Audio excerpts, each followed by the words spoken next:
আপনি ক্যামেরা বন্দি করতে হবে। বাংলাদেশে বিহারিরা তখন বলতো মুন্সি সাহেব এই গাঁও में की सुंदरी औरत नहीं है। তখন ওই মুন্সি সাহেব বলতো জি হুজুর এই গাঁওতে বহুত সুন্দরী আর আছে হুজুর। সে রোজ ছাগল আনতে সেই নদীর পাড়ে যায়, আগামীকাল না হয় আমরা সেই নদীর পাড়ে যাব।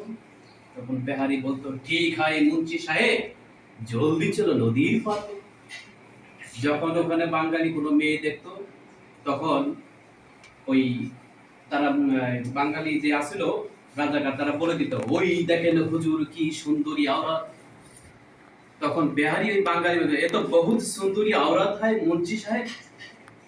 এখন ওই বাঙালি মেয়েকে বিভিন্ন কটূক্তি ভাবে বিহারি বলতো ও মেরা প্যারি आओ मेरा কাছে आओ हम तुमके प्यार करूंगा।